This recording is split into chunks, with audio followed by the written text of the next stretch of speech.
Assalamualaikum warahmatullahi wabarakatuh. Kembali lagi bareng Bang Joy di channel Situs Misteri. Terima kasih buat teman-teman semua yang sudah mengklik video ini. Semoga teman-teman selalu sehat walafiat, dimudahkan rezekinya, dan dimudahkan segala urusannya. Untuk kisah kali ini, ada sebuah cerita yang diambil dari KBM, dari tulisannya Fadi Muhammad. Sebuah cerita yang berjudul Hampir Jadi Menantu di Gunung Arjuno. Sebelum kita lanjut ke ceritanya, tekan dulu tombol like video ini, jangan lupa subscribe dan aktifkan lonceng notifikasinya agar kalian tidak ketinggalan cerita seram dari Bang Joy. Oke, seperti apa untuk kisah kali ini? Langsung saja kita masuk ke ceritanya.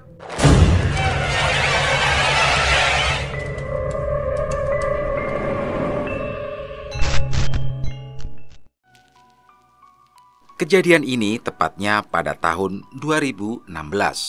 Aku adalah Jeffrey dan Haris adalah teman dekat sewaktu sekolah. Tapi setelah kelulusan sekolah, kami berpisah karena si Haris harus ikut bibinya di kota M untuk melanjutkan studinya. Sementara aku masih tetap tinggal di kotaku sendiri. Waktu itu, aku sedang asik scroll-scroll beranda Facebookku dan tidak sengaja aku melihat postingan dari Haris yang sedang berada di gunung. Aku coba stalking album fotonya. Ternyata Haris sering banget mendaki gunung. Melihat itu, aku coba menghubungi Haris melalui Messenger untuk bertanya tentang kabarnya. Di sisi lain, aku juga ingin menyambung tali silaturahmi dengan Haris. Setelah aku kirim pesan ke Haris, ternyata dibalas. Ternyata dia masih ingat dengan aku. Aku pun bertanya pada Haris tentang foto-foto yang diunggahnya di Facebook itu. Ternyata Haris yang sekarang suka dengan kegiatan mendaki gunung. Dan dia juga udah tergabung dengan Mapala di kampusnya. Aku yang juga suka dengan kegiatan mendaki, menawari Haris untuk mendaki bareng. Sekalian temu kangen, karena udah sekitar 2 tahun kami tidak ketemu. Dengan senang hati, Haris menerima tawaranku, dan kami berunding kemana kami harus mendaki. Setelah berunding melalui telepon, akhirnya kami memutuskan untuk mendaki ke Gunung Arjuno. Singkat cerita, setelah 2 minggu kemudian kami berangkat. Karena tempat tinggal kami berbeda jalur, kami janjian ketemu di Pasar Lawang. Karena jalur yang akan kami lalui adalah Lawang, itu berkat saran dari Haris, yang sebelumnya sudah pernah melewati jalur ini bersama teman kampusnya. Jalur Lawang itu terkenal sepi, karena kebanyakan pendaki Arjuno lebih memilih jalur Purwosari dan Tretes. Tapi di jalur Lawang, nuansa alamnya masih sangat asri. Dan itulah menjadi alasan kenapa Haris mengajakku melalui jalur ini. Kurang lebih siang hari, kami bertemu di sebuah warung makan di Pasar Lawang. Setelah bertemu, kami senang sekali karena aku tidak menyangka kalau kami sekarang satu hobi. Karena hari masih siang, kami nongkrong dulu di warung untuk makan, ngopi, dan membeli logistik yang diperlukan. Setelah selesai, kami lanjut jalan menuju ke base camp. Hingga sampai ke base camp sekitar jam 4 sore. Sesampainya di situ kami mengurus si Maxi dan berangkat sore itu juga. Kami mulai berjalan dengan langkah pelan. Di sepanjang jalan kami saling bergurau, membahas masa-masa sekolah dulu. Dan tidak terasa hari sudah mulai gelap ketika kami sampai di pos 2. Di pos 2 Haris menyarankan untuk bermalam dulu dan melanjutkan perjalanan ini besok. Karena di sisi lain aku juga capek karena perjalanan menuju ke base camp tadi lumayan menguras tenaga. Malam itu kami tidak mendirikan tenda dan memutuskan tidur di dalam shelter. Karena kebetulan malam itu pos 2 sepi, tidak ada pendaki sama sekali. Kami memasak mie instan untuk makan malam dan tidak lupa membuat kopi untuk dinikmati setelah makan nanti.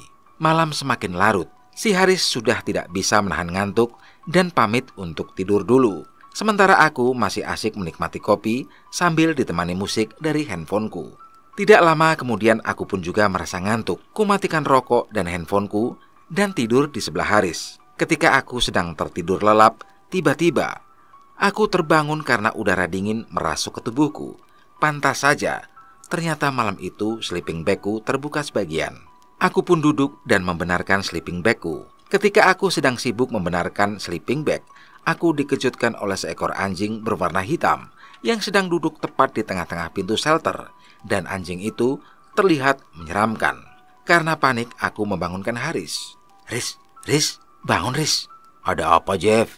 Tanya Haris terbangun. Lalu aku memberitahu Haris tentang adanya anjing. Ada anjing, Riz? Di mana ada anjing? Jawab Haris yang masih ngantuk. Pada saat aku membangunkan Haris, otomatis pandanganku yang tadinya melihat ke arah anjing pindah ke arah Haris. Ketika aku berbalik pandangan ke arah anjing yang tadi kulihat dan akan kuberitahu kepada Haris, tiba-tiba anjing hitam yang tadi kulihat itu sudah tidak ada. Aku pun heran. Lalu Haris bertanya kepadaku, "Mana anjingnya, Jeff?" "Loh, tadi di situ," jawabku dengan heran. "Ya udah, biarin aja. Mungkin itu anjing hutan. Ya udah, tidur lagi aja," jawab Haris yang masih ngantuk. Dengan perasaan sedikit takut dan was-was, aku pun kembali tidur sambil sesekali melihat ke arah pintu yang tadi terdapat seekor anjing. Sebelum terlelap tidur, aku sempat mendengar ada suara langkah kaki yang sedang lewat di sebelah shelter. Tapi aku mengabaikannya dan berpikir, kali aja itu pendaki yang sedang naik. Pagi pun tiba. Sekitar jam 6 pagi Haris membangunkanku. Setelah bangun, kami membuat sarapan untuk mengisi tenaga, karena habis ini kami akan melanjutkan perjalanan. Setelah selesai sarapan, kami berkemas dan melanjutkan perjalanan hingga sampai di pos 3, sekitar jam 11 siang. Di pos 3 kami beristirahat lumayan lama, karena perjalanan dari pos 2 ke pos 3 lumayan menguras tenaga. Dan setelah kurang lebih 30 menit kemudian, kami lanjut perjalanan. Ketika sedang berjalan meninggalkan pos 3, tepatnya di sela-sela hutan pinus, aku sempat melihat ada anjing hitam yang sedang duduk melihat ke arah kami. Aku pun berpikir, apakah itu anjing yang semalam kulihat? Melihat itu, aku memberitahu Haris. "Riz, lihat itu, ada anjing." "Biarin aja, anjing hutan itu," jawab Haris dengan tenang. Aku pun mengabaikannya, tapi dalam hati aku berkata, "Kok ada anjing ya? Padahal ini di hutan. Memangnya mau makan apa di hutan gini?" Tidak lama kami berjalan. Sekitar 10 menit kemudian, aku melihat anjing itu di sela-sela semak. Aku pun bilang lagi kepada Haris, "Riz, itu kayak anjing yang tadi. Lagi cari makan mungkin itu," jawab Haris tenang. Anehnya, di sepanjang perjalanan aku terus melihat anjing itu mengikuti perjalanan kami dan mengawasi kami. Seakan-akan ada sesuatu di dalam diri kami sehingga anjing itu terus mengikuti. Aku sudah merasa takut waktu itu, tapi melihat Haris yang tenang-tenang saja, aku pun mencoba untuk ikut tenang. Tidak terasa sampailah kami di sebuah area yang dinamakan Alas Gombes ketika matahari sudah akan tenggelam. Di Gombes, terlihat ada beberapa rombongan yang sedang ngecamp dan aku merasa sedikit lega. Syukurlah, kami bisa bertemu rombongan lainnya. Karena sejujurnya, setelah melihat seekor anjing tadi, aku sedikit ketakutan. Kami menyapa rombongan pendaki lain itu dan berniat bermalam di situ. Lalu kami mendirikan tenda di dekat rombongan pendaki lain tersebut. Setelah selesai mendirikan tenda, kami saling mengobrol dengan rombongan lain itu dan berencana ikut gabung summit besok. Malam itu kami tidur lebih awal untuk menghemat energi karena besok jam 5 pagi harus summit ke puncak. Pagi pun tiba. Sekitar jam 5 pagi, kami dan semua rombongan yang ada di situ bangun. Setelah bangun, kami mempersiapkan bekal masing-masing untuk ke puncak. Dan sekitar jam setengah 6 pagi, kami semua mulai berjalan. Jalanku waktu itu sangat lambat, karena jujur, waktu itu aku benar-benar kelelahan. Hingga akhirnya sampai di puncak sekitar jam setengah 10. Di puncak kami sangatlah senang. Dan di puncak, Haris sempat membuat kopi juga. Karena waktu itu si Haris sempat membawa kompor dan nestingnya. Kami santai-santai, ngopi-ngopi hingga tidak terasa waktu sudah menunjukkan jam setengah 1 siang. Tanpa disadari, ternyata rombongan pendaki yang tadi jalan bareng sudah tidak ada di puncak, alias sudah turun gunung.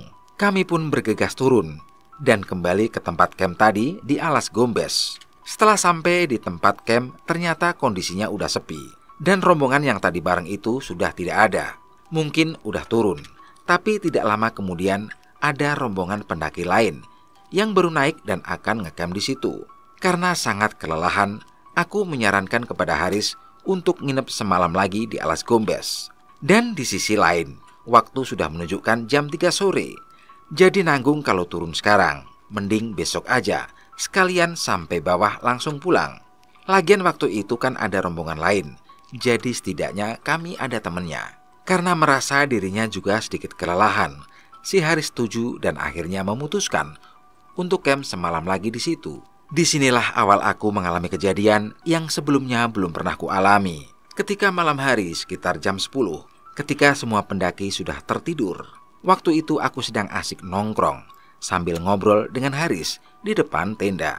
Tiba-tiba samar-samar aku mendengar ada suara tangisan merdu seorang wanita. Awalnya aku mengira mungkin itu suara dari rombongan pendaki sebelah, karena di rombongan itu ada ceweknya satu. Lalu aku meminta Haris yang tadinya bicara untuk diam, dan aku coba mendengarkan lebih jelas suara tangisan itu. Tapi setelah aku mendengarkan lebih jelas lagi, ternyata sumber suara itu bukan berasal dari tenda sebelah, melainkan dari arah lembah. Aku pun bilang pada Haris, "Riz, dengar sesuatu nggak?" "Dengar apa, Jeff? Jangan nakut-nakutin lah," jawab Haris sedikit panik. Melihat Haris yang tidak mendengar suara itu, aku pun tidak bilang tentang suara tangisan tersebut, dengan tujuan agar Haris tidak takut. Lalu ku ajak Haris untuk masuk tenda dan bergegas untuk tidur. Jujur waktu itu aku benar-benar merinding. Ketika kami sedang tidur, kira-kira sepertiga malam, aku terbangun karena kebelet pipis. Lalu aku buru-buru keluar tenda dan berjalan ke belakang tenda, yang kebetulan tidak jauh dari tendaku itu ada pohon pinus. Seketika aku lupa dengan suara tangisan yang semalam ku dengar. Ya, karena waktu itu aku masih sangat ngantuk. Tapi ketika aku sedang pipis, tiba-tiba aku ingat suara tangisan yang tadi. Mengingat itu, aku cepat-cepat selesaikan pipisku. Setelah selesai pipis, tiba-tiba aku melihat dari kejauhan ada wanita paruh baya sedang berjalan ke arahku. Tapi itu terlihat samar. Ya, karena waktu itu kondisinya gelap, hanya diterangi cahaya rembulan. Awalnya aku mengira itu adalah pendaki, tapi kok dia nggak pakai peralatan gunung. Wanita itu terus mendekat ke arahku, hingga akhirnya aku bisa melihatnya dengan jelas. Dia memakai baju khas Jawa, memakai gelung, dan ada sehelai kain yang di pundaknya. Melihat itu aku ingin lari, tapi nggak tahu kenapa seketika itu tubuhku tidak bisa digerakkan sama sekali. Kakiku seperti menancap erat di tanah, hingga akhirnya wanita itu berdiri tepat di depanku. Jaraknya kira-kira 2 meter di depanku. Aku sudah berusaha ingin lari, tapi tetap gak bisa. Seakan-akan badanku itu sudah kehipnotis. Lalu tiba-tiba dari belakang wanita itu muncullah seorang gadis yang sangat cantik dan anggun, yang juga memakai pakaian adat Jawa. Lalu wanita paruh baya itu mengatakan sesuatu kepadaku. Sa bagus, aja wedi ya. Delok iki lho, anak wadenku iki. Dheweke lagi golek bojo. Apa kowe gelem dadi bojone? Nanging ya ana syarate. Nak, jangan takut. Lihatlah anak gadisku ini. Dia sedang mencari pasangan. Apa kamu mau jadi pasangannya? Tapi ada syaratnya. Sontak tanpa disadari aku menjawab, apa syaratnya?" Kata-kata itu seakan keluar sendiri dari bibirku, dan wanita paruh baya itu mengatakan, Alah, kowe bakal tak jukuk dadi mantuku ya. Nanging kowe kudu mulih ning alamku. Kamu akan aku jadikan menantuku, tapi kamu harus pulang ke alamku. Mendengar itu aku berpikir, alamku? Berarti aku harus pindah alam. Lalu sontak aku bilang, tidak. Setelah kata-kata tidak itu keluar dari mulutku, tiba-tiba badan yang tadi tidak bisa digerakkan perlahan bisa bergerak, dan kakiku juga sudah tidak kaku lagi. Ketika tenagaku sudah kembali, aku cepat-cepat lari ke tenda dan masuk ke dalam. Sebelum masuk tenda, aku sempat melihat ke arah sebelah pohon yang tadi ada wanita parubaya itu, tapi sudah tidak terlihat. Ternyata orang yang kulihat tadi itu bukan manusia biasa, tapi bangsa jin yang sedang mencari menantu untuk anak perempuannya. Malam itu di dalam tenda, aku benar-benar ketakutan. Dan gak tahu kenapa, aku tidak kepikiran untuk membangunkan Haris. Aku hanya bisa berdoa dan membaca sholawat terus-menerus. Dan sesekali, suara tangisan wanita tersebut terdengar lagi. Aku terus memfokuskan pikiranku untuk membaca sholawat, hingga akhirnya aku tertidur. Tapi kejadian mistis ini belum selesai sampai di sini. Jadi waktu itu seakan-akan kami ditahan agar tidak pulang dari gunung ini. Keesokan harinya, kami bangun karena mendengar suara anjing. yang menggonggong sangat keras. Suara itu berasal dari sebelah tenda, tapi kami berdua benar-benar terkejut setelah bangun dan melihat jam yang sudah menunjukkan jam 4 sore.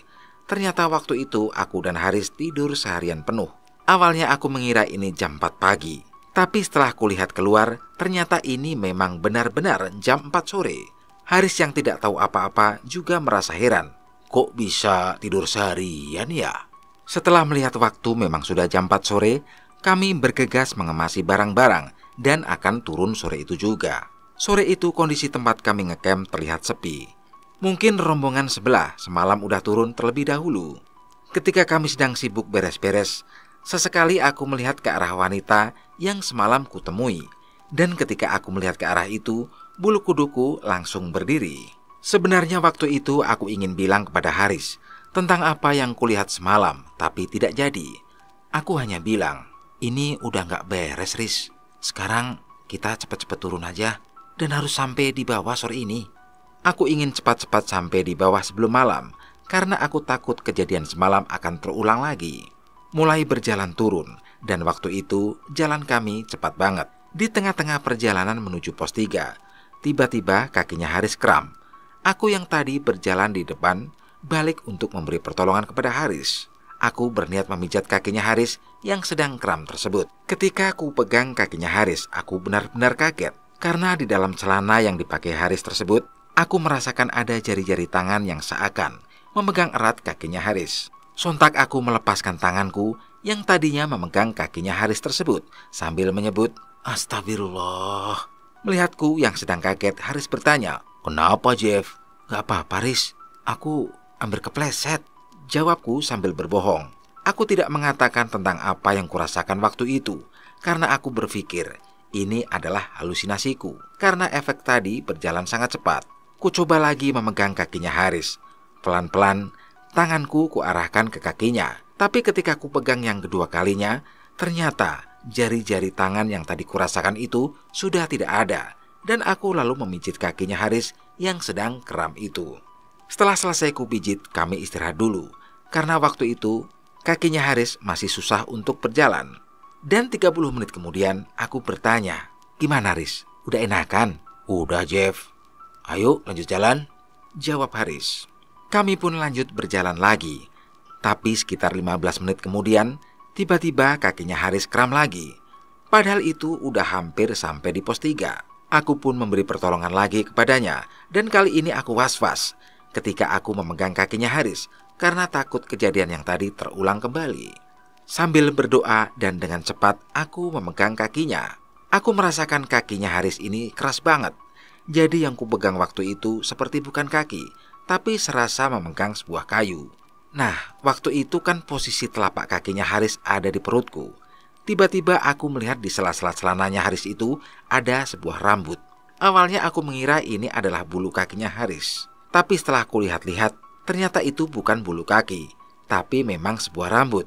Dan rambut itu terlihat seperti melilit di kaki Haris. Aku pelan-pelan menurunkan kakinya, dan dalam hatiku terus membaca sholawat. Tidak lama kemudian kami lanjut berjalan. Dan kami sempat berhenti sebentar di pos 3 untuk mengambil senter dari dalam tas. Karena sesampai di pos 3 itu, hari sudah mulai gelap. Setelah mengambil senter, kami lanjut berjalan dengan posisi yang sama. Aku di depan dan Haris di belakang. Kejadian mistis kembali dialami ketika kami berjalan dari pos 3 menuju pos 2. Di tengah-tengah rumput alang-alang yang luas, tiba-tiba kabut tebal datang. Dan dari kejauhan, samar-samar aku melihat wanita paruh baya yang semalam kulihat di alas gombes itu sedang berdiri melambaikan tangan kepadaku. Baju yang dipakainya masih sama persis. Tapi kali ini wanita itu didampingi oleh banyak orang di sekelilingnya, seakan mengajakku untuk berjalan ke arahnya. Seketika itu aku seperti kehipnotis lagi, dan tanpa disadari jalanku berbelok ke arah wanita itu. Tapi melihat jalanku yang berbelok, dari belakang Haris menahanku sambil bilang, "Jeff, kamu mau kemana? Jalannya ke sini." Mendengar perkataan si Haris, tiba-tiba aku sadar dan menoleh ke arah Haris. Kemudian aku melihat lagi ke arah wanita yang tadi kulihat. Ternyata tidak ada. Yang ada hanyalah kabut tebal yang menyelimuti perjalanan kami. Karena aku tidak menjawab, Haris bertanya lagi, "Jeff, ingat ya Jeff, nyebut kamu kenapa? Baru aku menjawab, Udah Riz, yang penting kita sekarang harus cepat-cepat sampai bawah ya. Nanti aku ceritain semua.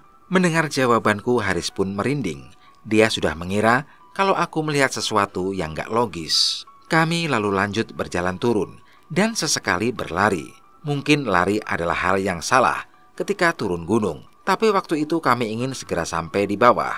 Singkat cerita, sekitar jam 7 malam kami sampai di base camp. Dan di base camp kami bertemu dengan pendaki yang kemarin ngecamp bareng di alas Gombes. Pendaki itu bertanya pada kami berdua, "Weloh mas, tak kira udah turun duluan loh. Ternyata baru sampai di sini." Mendengar pertanyaan dari pendaki lain itu, aku dan Haris heran. Kemudian Haris bertanya balik, "Memangnya sampean tadi turun jam berapa?" "Habis dari puncak, kami langsung turun sekitar jam 12 siang. Jawab pendaki lain. "Loh, apa nggak ngeliat tenda saya di Gombes?" tanya Haris. "Nggak ada tenda mas, kirain sampean udah turun duluan tadi siang," jawab pendaki lain. Mendengar pernyataan dari pendaki gunung itu, aku dan Haris saling menatap heran. Lalu ku bilang pada pendaki lain itu dengan berbohong, "Oh iya, kami sempat istirahat dan tidur di pos 2 tadi mas." Kemudian kami berdua pamit turun duluan dari base camp dan malam itu aku menginap di rumahnya Haris. Setelah sampai di rumah Haris, dia bertanya padaku tentang apa yang kulihat selama di Gunung Arjuno. Lalu aku bercerita semua tentang apa yang kulihat selama di gunung tersebut. Terlebih tentang wanita paruhbaya yang sempat menawariku menjadi menantunya. Ketika sedang asik bercerita, tiba-tiba aku ingat sesuatu. Kalau sore itu kami terbangun gara-gara mendengar suara anjing. Tapi waktu itu aku dan Haris tidak melihat ada anjing sama sekali. Andai kata waktu itu aku mau jadi menantunya wanita paruhbaya tersebut, mungkin sekarang aku sudah tinggal di alam lain dan tidak bisa pulang. Pendakian ini menjadi pendakian yang tidak akan terlupakan bagiku. Dan sampai sekarang aku tidak berani lagi mendaki ke Gunung Arjuno dan gunung-gunung angker lainnya. Oke teman-teman, bagaimana menurut kalian tentang kisah ini? Silahkan tulis di kolom komentar. Dan terima kasih buat teman-teman yang sudah mengikuti kisah ini dari awal hingga akhir. Buat kalian yang baru bergabung, jangan lupa like, share, dan subscribe channel ini.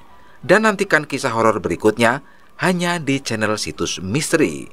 Wassalamualaikum warahmatullahi wabarakatuh.